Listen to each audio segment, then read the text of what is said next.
So recently, there's been a lot of debate going on. In fact, on our channel, the last DC Daily episode really generated a lot of Mhm. conversation around is Warner Brothers trying to restore Zack Snyder's vision because they were releasing his trilogy of movies with his truest visions, like whether it's the Ultimate Edition of Batman, which is Superman, Man of Steel as it was shot originally, and then also adding in Zack Snyder's Justice League rather than the Justice League that was released theatrically. Which, by the way, I just have the theatrical version playing on my television right next to me Yeah. right now.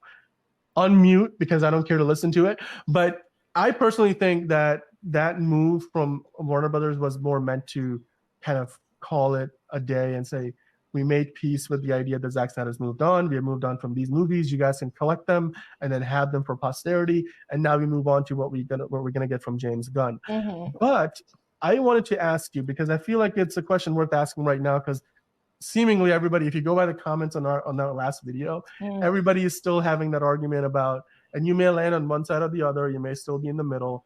Who is a better fit for the DC franchise as a whole? Is it James Gunn? Is it Zack Snyder? We have got Zack Snyder, who's done a lot of his stuff, and at this point is probably done with the franchise. Most likely is done with the franchise. And then we got I James Gunn, who's I just just walked into the door. I feel like there hasn't been enough from James Gunn to dictate that yet. I don't think. And it's also interesting the timing of they released this and then James Gunn finally released the new DCU slate, which is interesting. Um, I guess good marketing. They're really staying in the news. I feel like there's something new from them every Well, single James week. Gunn has been very active on social media. Like the Yeah. full slate announcement, I believe, was made in like January, and then since then they've just been adding more Yeah. context to everything. And recently, like he mentioned, oh, the new continuity of the DCU, the rebooted universe, doesn't start until Creature Commandos, which is an animated show coming out next year, Mhm. and then the first movie in the new universe is going to be Superman Legacy.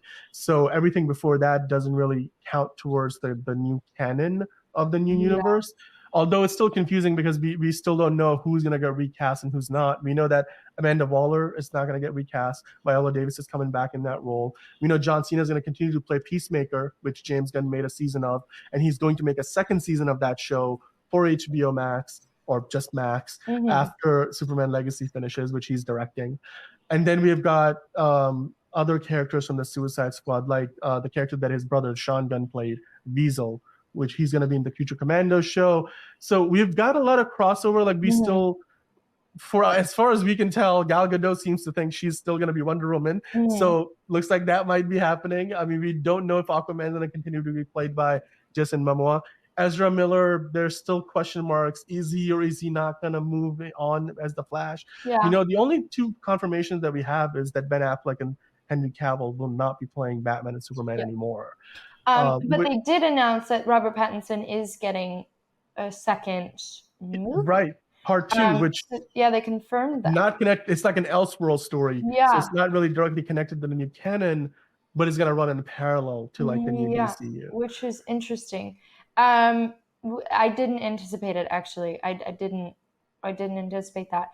There also the new slate looks pretty interesting. It's definitely, I feel like they're doing a good job of trying to map it out and make everything more connected and give that interconnective tissue like MCU has previously done. And honestly, with James Gunn coming from the MCU, that makes sense. Um, I mean, I he took some if you listen to that announcement that they did, or actually I think they did a whole press conference. He took some shots at like Kevin Feige and stuff, saying mm, we all know what happens when we rush a movie into production and stuff like that. He was directly referencing to like maybe some of the recent MCU projects that yeah. have been undercooked, and he's saying we're not going to do that. Storytelling is going to be Which the I do main focus of the new love, universe. right? Because that was a Yeah, conversation that you and I have had repeatedly. It feels like MCU forgot how to tell a story and right. forgot that that is the most important part. So it's really interesting that James Gunn is making that exact comment of the DCU moving forward. It's this is what is our priority, which Yeah. I love. And it makes me definitely excited to see what's coming. I feel like until these movies start to come out, there's no way to know or no way to tell. Zack Snyder, as we talked about before, I didn't really know the drama with all of that situation. It does seem like he was sort of underutilized and kind of like got stuck with like the butt end of something that needed to end anyway, which wasn't really his fault. So it feels like, but obviously James Gunn and Snyder had worked on stuff previously together. I feel like it was time to pass the torch in one way or another. And hopefully, if James Gunn screws it up, Zack Snyder will come back.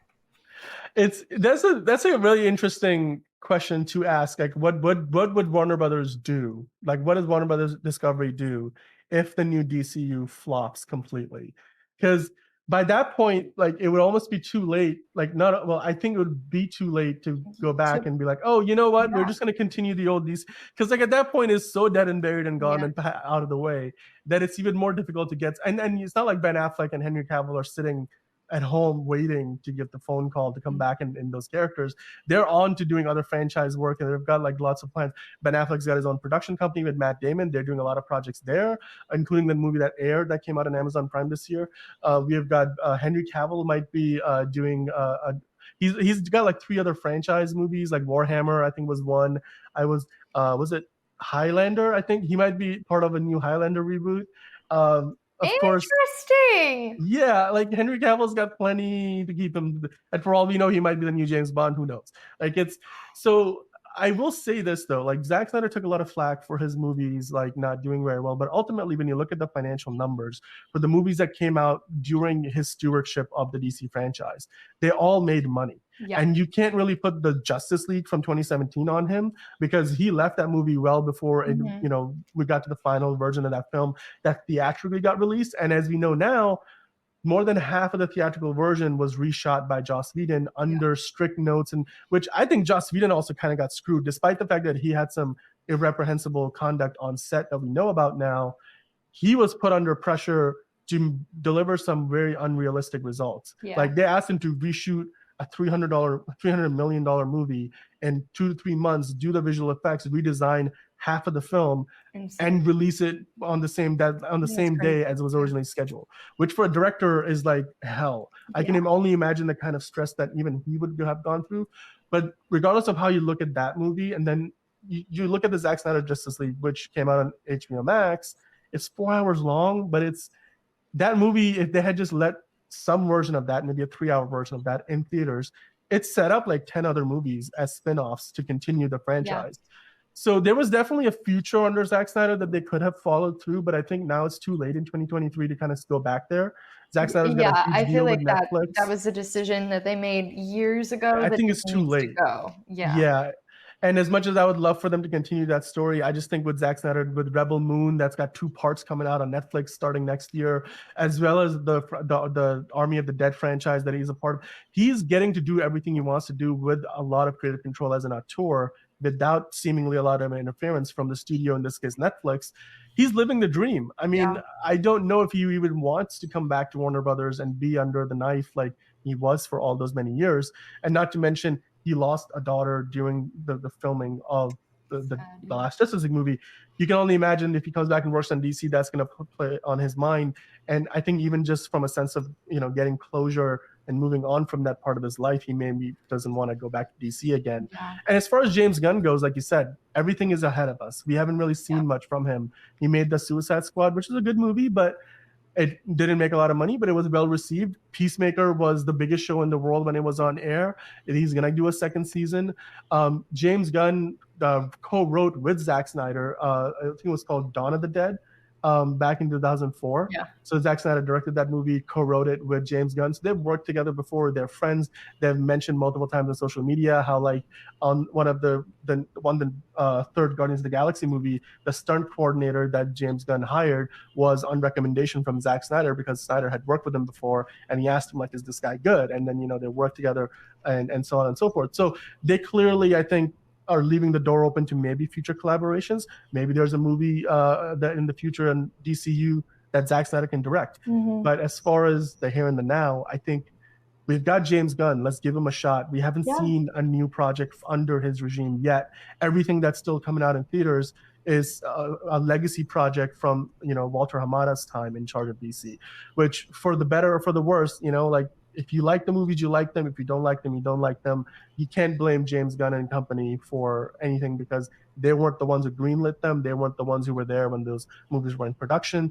They've only just got here, and all they're trying to do is basically probably one of the most difficult jobs in Hollywood right now, outside of Yeah, clear negotiating the the slate without WGA and clearing SAG the slate. strikes. It's Like the difficult. transition between the Yeah, previous universe, the next one, even the MCU, if they ever reboot, would have a hard yeah. time transitioning from one to the It's next. like So yeah, judging what they're going to keep and what they're going to get rid of. It's not yeah, an easy task, and I feel like James Gunn is his work cut out for him. So, if anything, right now I can appreciate that he's taking his time to yeah. try to figure that out. And so, I'm excited to see what he does with it. The DCU definitely needed something. I mean, yeah, maybe it's not as. It is sort of interesting seeing that article about how Zack Snyder, his universe was way more profitable than people made it out to be. It was All of his interesting movies, yeah, that the sort of the idea was that, well, Zack Snyder's universe wasn't profitable, and then an exec came out and he was like, that's a lie. It all made yeah, money. It just didn't make as much money as they wanted it to. So absolutely. in the end, it's like if it fails, that's because Warner Brothers was a little greedy. Yeah, But also, I think they wanted it to perform better than it did. I mean, yeah, underperforming is underperforming. Like, yeah, if a movie underperforms and it happens multiple times, yeah, then you got to change focus. I just think that they probably made those decisions too soon yeah. rather than kind of sticking with what they had. Like, if you look at those numbers, all of these, it's not until you really get to Wonder Woman 1984, which was during the pandemic, that they stopped making money, that they were Mm-hmm. really in the red. Every other movie until then, even Birds of Prey, like was profitable. Like all those movies were in the black. It wasn't until Wonder Woman 1984, and since then, every movie in the DC EU has lost money. Even Black Adam could it depending on who you ask, it may have broken even, but I doubt it considering the Yeah, budget that it had and then the marketing spend that they had on that movie, and certainly the Flash, Shazam: Fury of the Gods, and now Blue Beetle, which it's struggling. It's not even gone to $100 million at the worldwide box office, and it's yeah, already been in release for almost a month. So yeah, look, it's a tough transition period in the world of social media. We're creatures of the here and the now, but I do believe that if we can be a little patient, let's enjoy the Joker Folie d'Or next year. Let's enjoy Batman Part 2 in 2025. Let's watch Superman Legacy and let's give it a fair shot to succeed.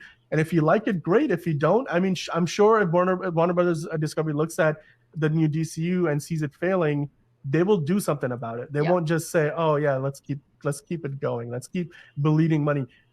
Hollywood is all about making money. Nobody is going to let this thing keep sliding downhill. So hopefully James Gunn can be that person who can, bring DC back into its golden age, kind of like what we had under Christopher Nolan or like the Yeah. 89 Batman with Michael Keaton, like the days when DC movies used to be the talk of the town. But yeah, let us know in the comments below, guys. What do you guys think? Is James Gunn going to have the success that we hope that he does with the new DCU, or is there a path back for Zack Snyder? Maybe there is a path that is not mutually exclusive, where maybe James Gunn and Zack Snyder can both be a part of DC's future. Let us know in the comments below what you guys think. And of course, like and subscribe with DC Daily. We are back daily talking about more and more DC content, all the new latest news and updates, previews, reviews. We got Aquaman 2 coming out later this year. So we'll be back for more content talking about all of that and so much more.